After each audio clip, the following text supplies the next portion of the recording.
If you're trying to lose belly fat after 40, but it feels like your body isn't responding anymore, this video will explain why. Because you're already doing the right things. You're eating clean, you're working out, you're staying disciplined, and yet you feel tired, puffy at the end of the day, and stuck at the same weight. My name is Ethan Gonzalez. I've helped hundreds of high performing women in leadership, directors, VPs, and executives lose 20 to 50 pounds and get their energy back by fixing the root cause.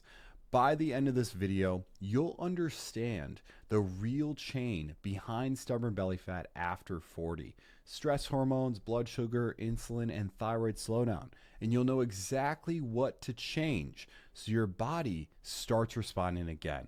Now, let's go ahead and dive right in. We're going to be diving into the executive metabolism trap, why belly fat won't move after 40, how cortisol, insulin, and thyroid play roles together, and how this is not a discipline or willpower issue.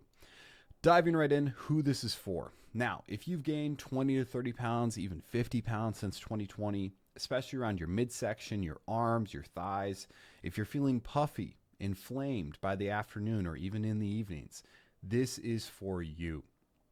If you have, brain fog, if you're feeling lower sharpness in terms of whenever you're in meetings and you don't feel restored after sleeping 7 to 8 hours, this is also for you. This is also for you if you've been doing all the right things. You've tried to eat less, move more, work out harder, and you're still stuck at a plateau. This is for you. Now, you're not lazy. You're overloaded by the changes that are happening inside of perimenopause and menopause. Things change after 40, and especially so when you have a demanding career as well. So let's dive right into everything here. This is what we're going to be solving today, the three-part chain that most women never really learn. The first piece is your stress chemistry or your cortisol. This is your body's primary stress hormone. When it's chronically elevated due to constant work pressure, it triggers a cascade of metabolic disruptions. When you're always on go, when you're always checking your emails, when you're waking up between 2 and 4 a.m. and you're checking your emails, you're getting right back to work, you're starting to work days early because you can't sleep, this hormone is keeping you in a constant fight or flight state. And this is why you always feel like you're stressed all the time and you can never fully shut down. Second piece is insulin resistance. Now, this is really, really common with a lot of the women that I work with, and it's because you're trying to diet harder, work out harder, and overall, you're putting your body into this state of high signaling of insulin, right? You have this stress coming up, it keeps your insulin high, and this puts your body into a fat storage mode and blocks access to actually burning fat as well. Third piece, we also see women under chronic stress. Your body slows down your thyroid conversion, you drop energy, your body temperature drops, and your metabolic rate drops as well. So when we have all these things at play, right, we have stress being very high or even low stages of adrenal fatigue. We also see insulin resistance at play, and we see your thyroid get messed up as well. This fat loss really becomes a biological fight, not a willpower issue. Again, this is not something that you can just work out more and fix when there's an actual physiological issue going on inside of your body. Let's dive into why typical advice fails, why eat less and move more backfires over 40. So what we typically see, right, in most women is more restriction, right? You're going to cut your calories more, right? So let's say you're at 1,200, maybe you start eating 800 calories a day. And you start eating less, and you're not losing weight, and you're going to start working out more. So you're going to go from 4 days a week to 5 days a week, and you're going to add more cardio and add more steps. All this is doing is increasing your stress load. You already have so much going on in your career. And so when we see this higher stress come up, all this is going to do for you is worsen your recovery and your sleep. Because when stress is high, you're not going to properly be recovering from your workouts, and you're not properly fueling your body, and you're not properly resting. So all this is doing is making the insulin resistance worse, making your body slow down more. Now, when you're trying to solve a hormonal environment with force, you get stuck, right? You're not actually going to progress in the right way. Now, this is your reality. When you're in an executive role, life's not going to be simple. It's not going to be quiet. Vacations won't even shut your brain off. And there's four main things that we typically see with these women. The first thing, you have decision fatigue. You have hundreds of decisions daily. You have so many different things going on in terms of really life, right? You may have deadlines coming up.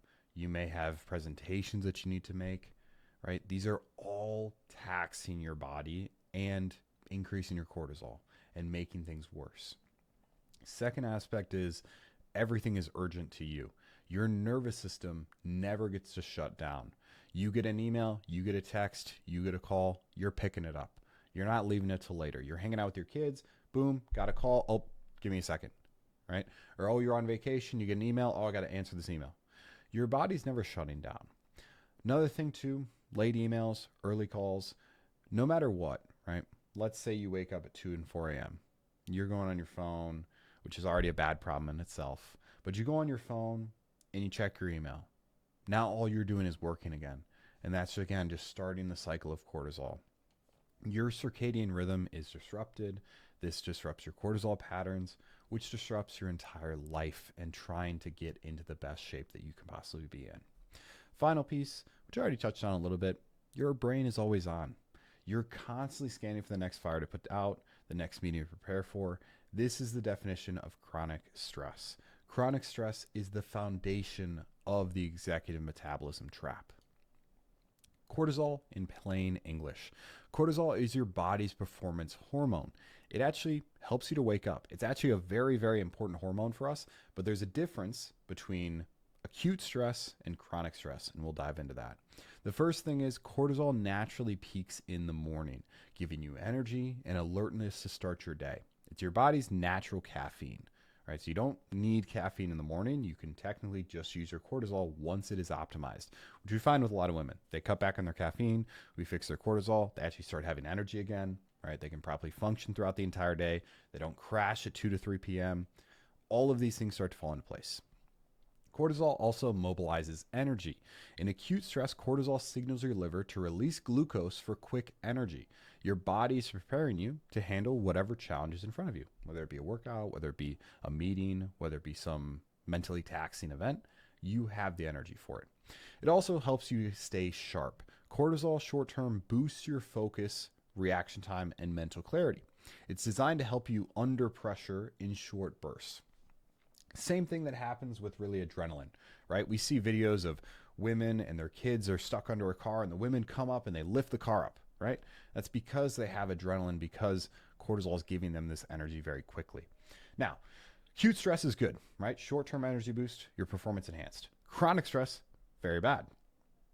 You're constantly in an energy drain and your performance gets degraded because, again, you guys are probably not fueling your body properly. You're probably not eating enough. You're probably working out too much. And this is constantly taxing your body. Now, cortisol and how it relates to blood sugar. The hidden drive, right? Stress can raise your glucose levels. As we mentioned on the last slide, it does a quick burst of glucose. But think about it. If you're always stressed, what is your body doing? Always releasing glucose. And what does that do? That can cause insulin resistance. So when your brain perceives stress, whether it be an email, a meeting, a deadline, it signals the body, we need fuel to handle this stress. Your liver responds. It overall releases stored glucose into your bloodstream. You didn't eat more, but your blood sugar starts to rise. Insulin responds. Insulin rises to handle the glucose. More insulin equals more storage signal. This cycle really continues. Now, let's explain a little bit about the 3 p.m. crash that I mentioned just before. 3 p.m. crash is really, this is why you're starting to feel shaky, snacky, or foggy mid-afternoon. Stress raised your glucose, insulin responded, then glucose drops, but the stress remained, okay? So this is why you find, like we're talking about here, you didn't eat more, but your blood sugar rose, which is why you need to then eat. Right? You start snacking, you start craving things at around 3 p.m. You crave salty or sweet foods because you're not properly fueling your body and because you have this cortisol imbalance. Now, your body cannot tell the difference between a lion attack and an angry email. It responds the same way. Mobilize fuel for survival. Whenever you feel stressed, your body is going to respond. So if you're constantly feeling stressed throughout the day, your body's constantly having to respond, giving more energy to it. Insulin's job. This part no one really explains about insulin. Insulin is a stored signal. Think of insulin as the key that unlocks cells to let glucose in. Without insulin, glucose can't enter cells efficiently. The normal function is you eat, glucose rises, insulin responds, glucose enters the cell, energy is produced. A beautiful system when it works properly, when all your hormones are optimized. Now, when it goes wrong, though, constant stress keeps insulin chronically elevated. Cells become resistant to the signal. Your body produces even more insulin, locking you in this storage mode. So we can see over here, normal insulin, cell responds, glucose enters, energy made. High insulin, storage mode on, fat is stored away, and you can't actually start to burn it. Now, this is why you can do everything right and still feel stuck. Now, what does insulin resistance look like? Here are the common executive symptoms you're probably experiencing. The midsection weight gain. This is one of the most big one that we see. Now, if you have an apple shape or a pear shape, the fat accumulates around your belly as insulin preferentially stores fat in the abdominal area, especially in women, right? Men may store fat in different areas other than women, but women really store it in the midsection or the thighs. Now, we also see energy dips after meals, the food coma phenomenon. After eating, insulin spikes dramatically, then crashes, taking your energy with it. So you never really get the benefits of eating more.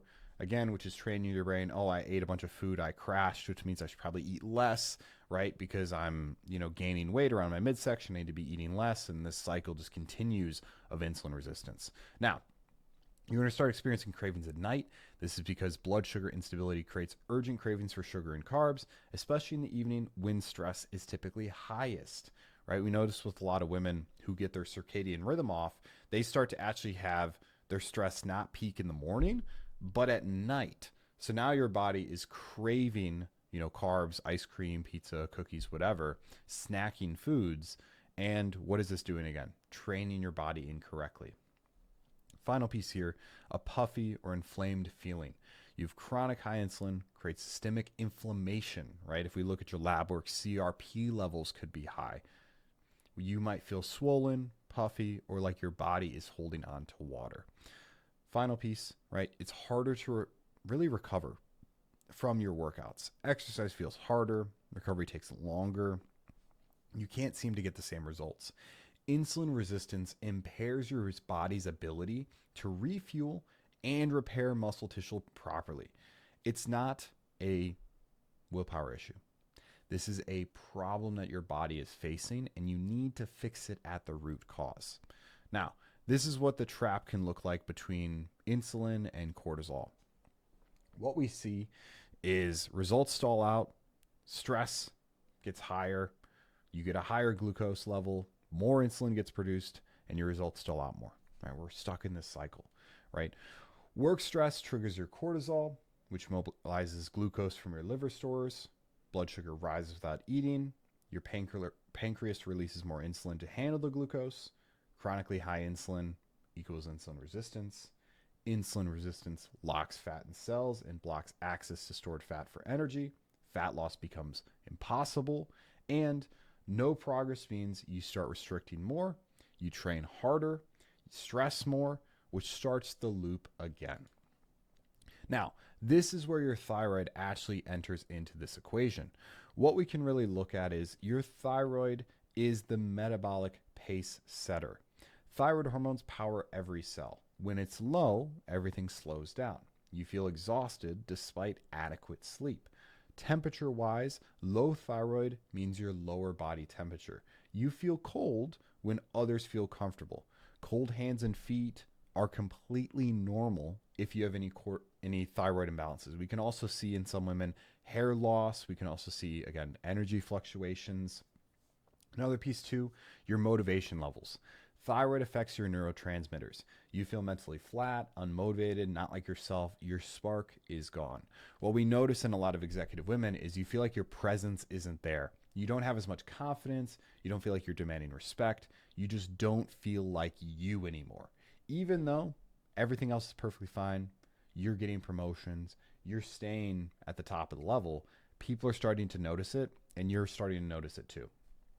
Final piece, metabolic pace, how fast you burn calories, how quickly you digest food, how efficiently you function are all dictated by your thyroid.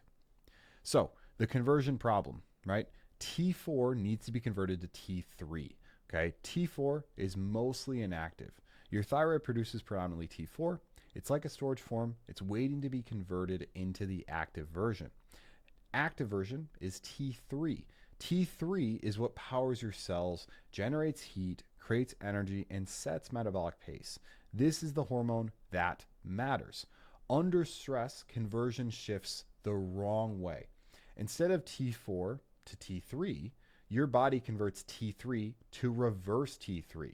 The result is less active T3 means slower metabolism, lower energy, colder temperature, mental fog. Your labs may look normal, but you feel awful. And honestly, this is one of the biggest things, right? A lot of the women that we work with have gotten stuff done by their doctor, but what do they test typically? TSH. And what does that typically come back as? Normal. And so your doctor tests one thing, if at all, because a lot of the times too, doctors may say, oh, you got to go see an endocrinologist. Your endocrinologist may test TSH only, right? But they test one thing, comes back normal, you're sent off, dismissed. But the reality is you need to have everything tested correctly, right? You need T4, you need reverse T3, you need T3, you need TSH. We need to test all the markers. We can even look at TPO antibodies if you have any autoimmune issues or any GI disruption, right? So we can take a look at the whole entire aspect of the thyroid, which gives us a better picture, which is what we do with all of our clients in the Executive Body Reset. We don't just get one thing tested, we get all of it tested so we can see the deeper picture and we can see if this conversion problem is going on.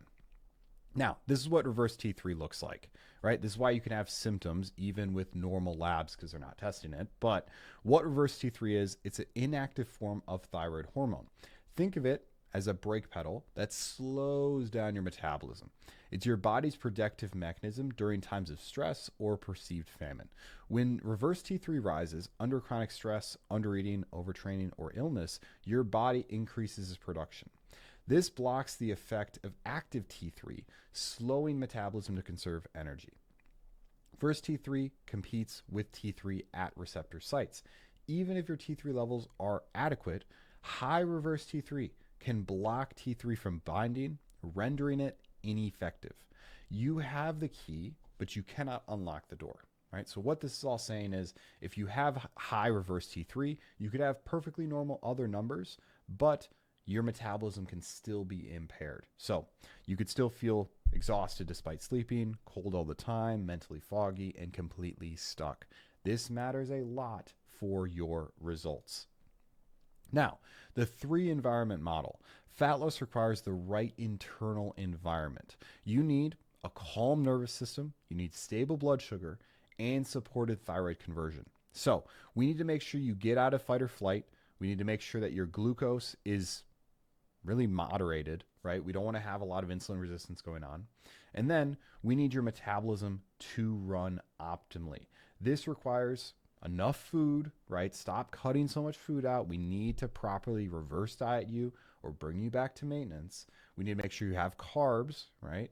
Even though everyone says carbs are bad and but glucose raises your insulin. No, we need to have enough food in place. We need to make sure you have rest and try and lower stress. Now, this is a big piece, right?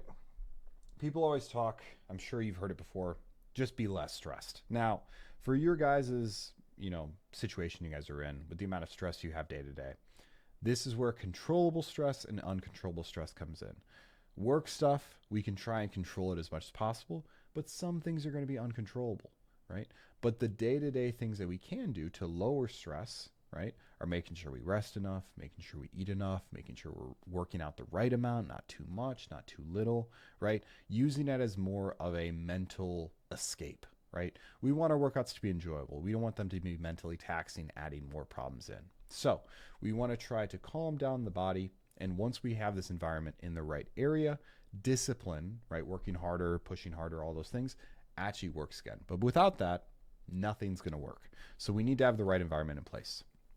Now for you, what I want you to do is comment below which type of person you are right now. Are you overstressed and underslept, right? Your sleep is broken, you can't fall asleep or you can't stay asleep. You're always wired but tired. You rely on caffeine to function. You feel anxious or on edge. No real downtime or recovery, right? This really means you have cortisol dysregulation. Second one is blood sugar swings. You skip meals or eat erratically. 3 p.m., your energy crashes. You crave sugar and carbs. You get hangry between meals. You feel shaky or lightheaded sometimes. This is insulin resistance. The third one is training too hard. Now, if you're, just trying to out-discipline your hormones, this would be you, right? You're doing HIIT. You're doing a lot of workouts 5 times a week. You're under-fueled in your workouts. You're not eating enough. Exercise feels like a punishment. You don't really enjoy the process. You're kind of just doing it because you need the results. You're like, I want to get to, 150 or I want to get to 130, and you're going to push all the way there. This is probably you. You feel sore all the time, and your performance mentally is also declining. The primary issue here is overtraining. Now, you could also be all 3 of these, which is honestly the most common thing that we see with a lot of women. You're stressed and not sleeping. Your blood sugar is all over the place. You're training hard to compensate for your hormones. Everything's getting worse, and you're in the full executive metabolic trap, okay? So most common is all 3 of these. Now, labs to request, right? So if you're somebody who's like, all right, Ethan, well, I know these are the issues now, but what do I actually get done, right? These are some common ones that we typically get with clients. We want to get fasting glucose, right? So make sure you don't eat for 12 hours before you get this lab test done at the minimum, okay? So typically first thing in the morning, no food, just water. You can have coffee, but really just keep it as simple as possible.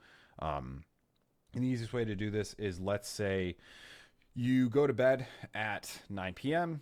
You can wake up and get there at 8 a.m., right? You want to literally within an hour of waking up, have your labs be drawn. That way we can have the most accurate metrics in place. So fasting glucose, fasting insulin, your A1C.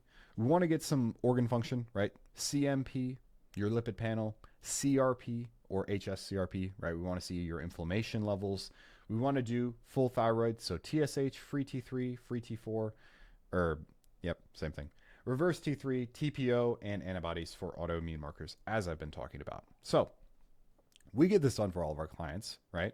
And we can order everything that you need. But if you're kind of stuck and you're like, hey, what do I do? You can also get it done through your doctor. Now, getting it done through your doctor, as I've tried to explain, is kind of tougher. A lot of the times they don't want to order all these things. You may have to take 6 months to get things done. It may take a longer time frame, but it is very important to get these things tested. If you feel like a lot of this stuff is kind of resonating with you, I highly recommend you get these stuff tested. You can either become a client of us, or you can go to your doctor and go through the whole rigmarole of trying to get everything tested, taking time, right? Simple stuff. But now, this is what doctors typically miss once you get it tested, because here's the biggest piece. You can get it done through us, you can get it done through them, but the biggest thing that happens that we find when people get it done through their doctor is their doctor looks at it and says, you're fine, good luck, bye-bye. Nothing actually gets fixed. They don't actually fix the root cause. They're looking for a disease, right? They're not catching the decline, okay? So reference ranges are very broad, 0.4 to 4.5. This is a 10x difference between the low end and the high end. Fasting glucose, right? 65 to 100. You can be normal at 99. 99 is not good, okay? All right, we're starting to creep into that range of diabetic, okay? So normal includes 95% of the population, including people who do not feel optimal. The medical model is to diagnose and treat disease. Labs are designed to catch pathology, diabetes, thyroid disease, the optimization model, right? We want to identify patterns before disease, catch decline early when intervention is most effective. There's a wide gap between disease and optimal. That's where most executives live and suffer. A lot of you have gotten lab work done, right? You've tried all these things, but your doctor tells you it's normal, right? So we have to look at the actual functional ranges, right? The optimal ranges, and the general ranges. There's a very big difference between the two. Okay, so high performers feel small drops dramatically. A 10 to 15% drop in thyroid function, you might not notice. Still functioning at 85%. Life goes on. But in an executive, a 10 to 15% drop could equal brain fog, energy crashes, performance suffers in the boardroom. You might feel it because you operate at the edge of your capacity. You need to be optimal, not normal, right? If you're using the reference range, you're comparing yourself to being average, right? You've never been average in anything you do. So why are you trying to compare with average people? You want to be elite. You want to be optimal in your health. You want to be the best version of your health. You don't want to be stuck like the average person, because the average person, they never get to where you are, right? So we have to look at it from a different lens. We have to look at it from the lens of how can we get you to the best form of your health, not how can we let you suffer and stay average and have these hormonal imbalances and symptoms for the rest of your life. Now, this is the first phase that we want to take you through. Really making sure we reset everything. Before you lose the fat, you must calm the stress, okay? So we want to fix your sleep, right? Consistent bedtime and wake time matter more than the 8 hours. Your circadian rhythm sets cortisol patterns, so protect it, right? So you could be sleeping 8 hours consistently each night, but if you're going to bed at 1 a.m. or 2 a.m. and you're waking up at 4 and then you're waking up again at 6, right? That's just not going to be good for your circadian rhythm, and you're not really training your body how you should be sleeping. Second thing too, for really decreasing stress, 30 to 60 minutes before bed, no screens, no work. You can take a warm bath, you can stretch, you can read, right? Signal safety to your nervous system, okay? We also want to make sure too, typically, and I'll say this in a couple different ways, eating at night is not going to make you gain more fat, okay? Like physiologically, it's not. But if you have some of these imbalances, typically try to go to bed, don't go right to bed after you eat. Maybe take an hour or two in between. So, and this is totally fine to do. Like, I'm saying it's not a big deal if you eat late at night. So if you eat at like 7, 8 p.m., you can go to bed at 9, 10 p.m. Perfectly fine, okay? But don't like eat at 9:30 and try and go to bed at 10. It can kind of incite some things in your body in terms of like your cortisol, your insulin, things like that. It's not the biggest deal, but I typically just recommend you'll typically sleep better if you wait a little bit after. Okay, so hour or two. Now, caffeine. This is probably the biggest one that will impact your cortisol the most and your sleep quality. Caffeine needs to be limited after 2 p.m. Okay, honestly, for some women that we work with, after 12 p.m. Right? So the proper way to do it is to wake up, right? Let's say you wake up at 6 a.m. Wait 90 minutes for your first caffeine, right? Whether that be your first cup of coffee or whatever. Wait 90 minutes, okay? Because your body produces adenosine. If you drink coffee, then you're blunting it and you're not going to properly function. So make sure you wait 90 minutes, have your first cup of coffee or whatever you need to do, and then cut your caffeine at 12. So you can have another cup of coffee a little bit later, but honestly, most women, once we fix cortisol, once we fix your sleep, you don't need more than 1 cup of coffee. Okay, that's a big thing. Alcohol, again, might help you fall asleep, but it destroys your deep sleep and your actual sleep cycle. So no caffeine late, no alcohol late. Especially if you're trying to fix these issues right now, insulin resistance, some of these deeper level issues, we want to try and eliminate as much as we can of that. Other thing that you can do as well is nervous system training. Okay, so 10, 20-minute walks, especially after meals and especially in the evening. Take a walk with your family, right? These are not just for caloric burn. They're also for stress response and lowering your glucose levels, right? So the more that we can try and lower your glucose throughout the day, the better. So after a meal, if you walk for 10, 20 minutes, 5 minutes, right? As much as you can. I know that stuff gets busy, but try and walk as much as you can after a meal or in the evening when everything's settled down. That will go a really long way, both getting steps up and also reducing your glucose levels. So we want to focus on this first. Second thing is really reshaping, okay? So we want to stabilize your blood sugar and reshape your body with the right foods. So we want to have more protein in the meals, right? So palm-sized amount of protein in each meal. This stabilizes glucose, reduces cravings, preserves your muscle mass, okay? We want to have more fiber, vegetables, berries, legumes. Fiber slows glucose absorption, feeds good gut bacteria, and keeps you more full.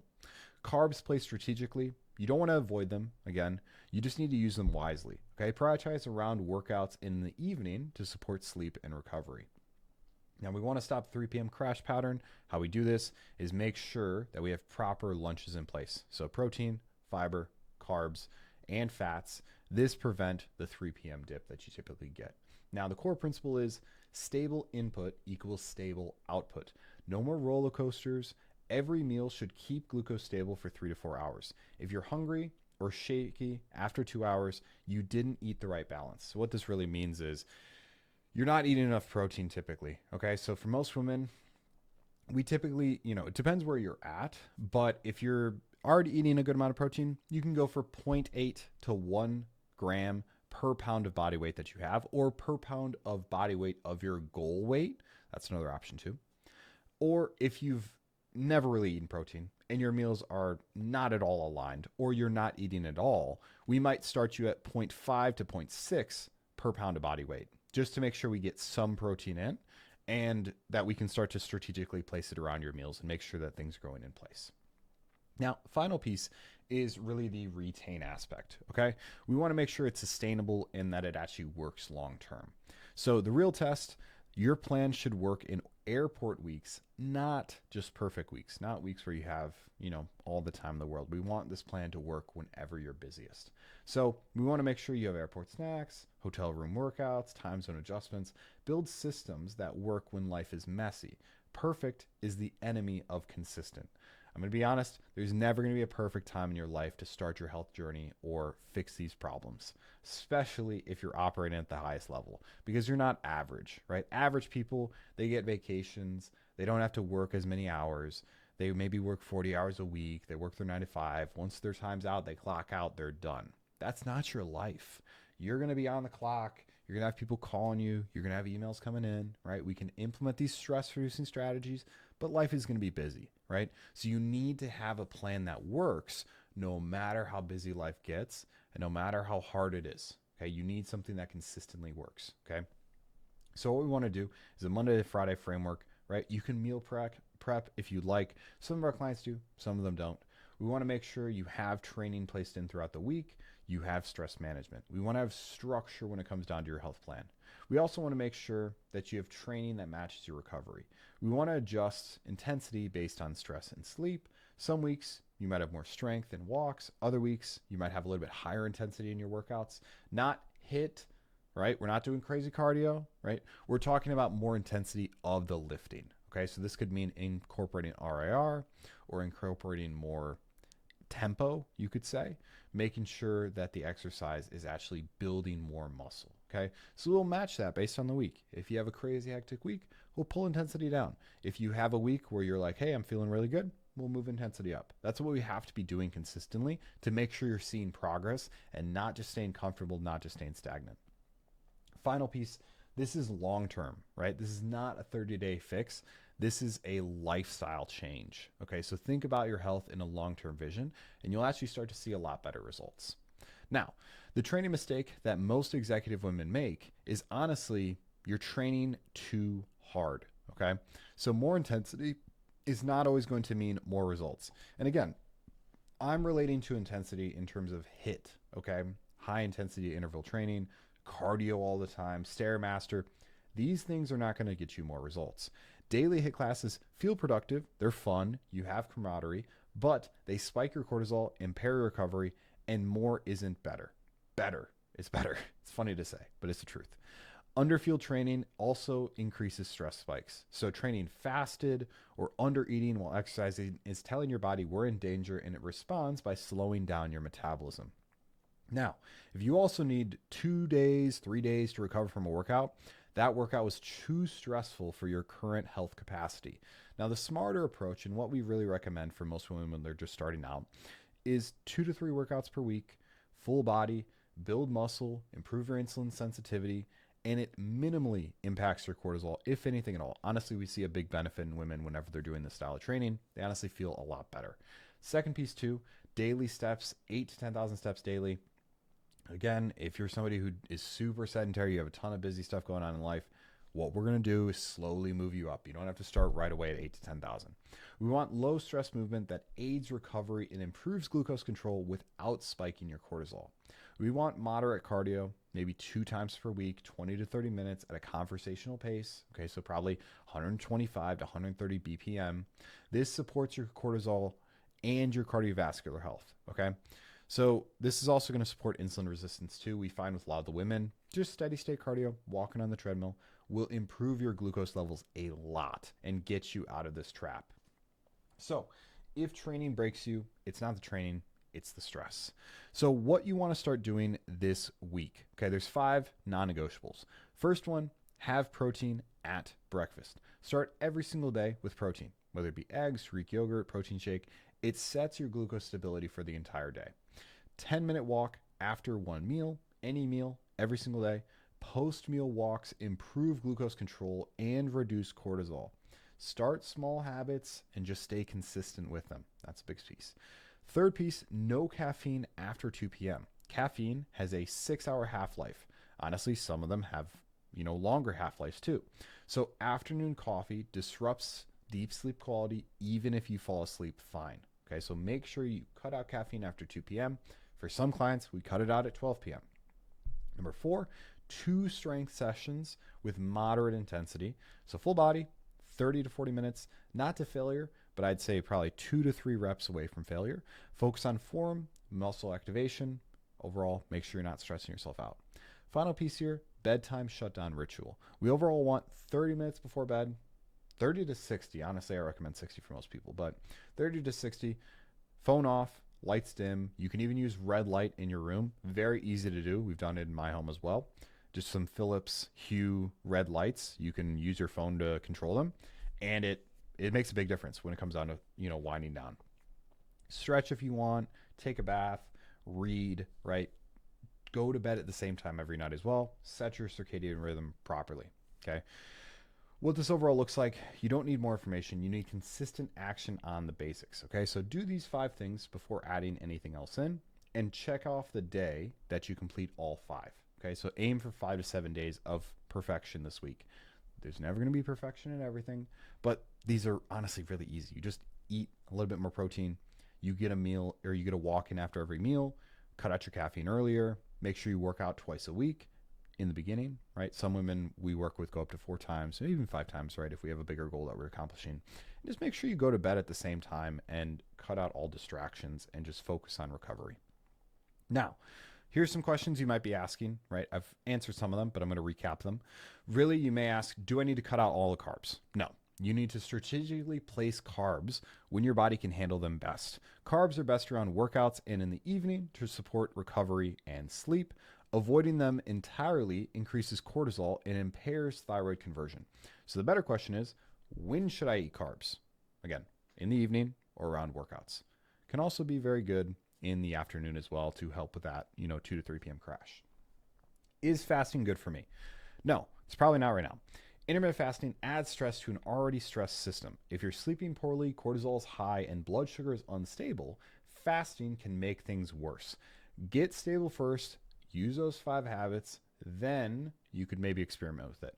Honestly, for all of our clients, we don't really use intermittent fasting because we already have a lot of issues when it comes down to cortisol and glucose levels and insulin resistance, and they're already not eating enough food. So when we cut the window of when they can eat, it just doesn't work, right? Most intermittent fasting could be, 12 and 12, or you could start with like 8 by 16, right? I've seen some people even go to like 4 by 20, which is crazy. But the whole point is if you're not eating enough, we should probably give you enough time throughout the day to actually eat the meals in. And we need to build your metabolism back up, build up your ghrelin and your leptin, your hunger hormones, and make sure you're properly recovering. So, we don't really typically use intermittent fasting. You may ask, why am I bloated all the time? Could be a couple different things, right? Higher cortisol affects digestion, insulin resistance, causes inflammation, or you're not digesting protein well due to low stomach acid. It's very common with thyroid imbalances. Start with stress management and consistent meals. Better question is, bloating is an early warning sign. You should be listening to it, okay? What we notice with low stomach acid, here's a quick fix for that.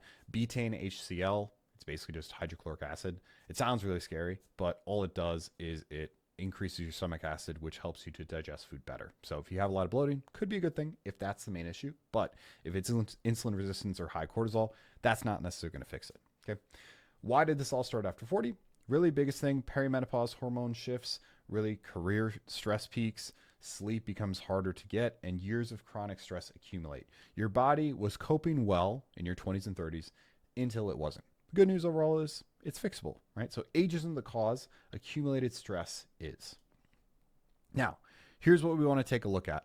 Really, here's an executive that we used, okay? So before, the struggle was waking up at 3 a.m. They couldn't fall back asleep. They're relying on melatonin and wine to sleep. Melatonin's really bad for you. It's sleeping. But they were also working out 5 times a week. They were going to Orange Theory, CrossFit, running, pushing harder. They were always exhausted. They were eating 1,200 calories or less, avoiding carbs, hungry all the time, cravings out of control. They felt completely stuck, right? Their weight would not budge. They were bloated, brain fog, feeling like a failure. With their health, when they got them done through their doctor, their labs were normal, okay? Their thyroid was normal, their normal glucose levels, but she was feeling awful. After, what we wanted to do was implement a consistent bedtime, turn off the phone earlier, 10-minute morning walks. We overall improved protein at every single meal, strategic carbs, no more skipping meals, which is a big one. We wanted to add those workouts in, add some steps in, less intensity, making sure your results are more consistent, and doing a full thyroid panel, right? Reverse T3, glucose was 95, okay? So it was kind of stable, but not optimal, okay? For a lot of the women, once we start getting above 90, there's kind of red flags with that. We want to keep it around like 86 or lower if possible. Not like too low, but like we want to make sure that it's, optimal when it comes down to fasting glucose. Over a span of just 8 weeks, we overall lost more bloat, clothes started fitting better, energy worked throughout the entire afternoon, weight started moving down, and she got her edge back. And if you want to see a full in-depth video on this client, you can see it on my YouTube. It's Melissa. You can watch the testimonial of her or the breakdown that I did recently, and you'll see how I helped Melissa with all of these things here, and these were the main issues that she was dealing with. So if you've already watched through this video and you want to stop guessing when it comes down to your health, you want to stop guessing around, do I have issues with insulin resistance? Do I have issues with my cortisol, my thyroid? Go ahead, go to my Instagram. Okay, so it's Gonzalez Coaching on Instagram. If you don't have Instagram, literally just download it, but I'm sure most of you do. Go to my Instagram, Gonzalez Coaching, and DM me the word reset on Instagram. You'll get my executive hormone assessment, and you'll know exactly what imbalances you're having with your hormones, and you'll have a plan on how to actually fix them. Okay, so if you want to learn more, again, go ahead, go to my Instagram at Gonzalez Coaching, DM me the word reset, and I'll go ahead and send that executive hormone assessment over to you so you can understand what hormones you're currently dealing with and how to fix them step by step.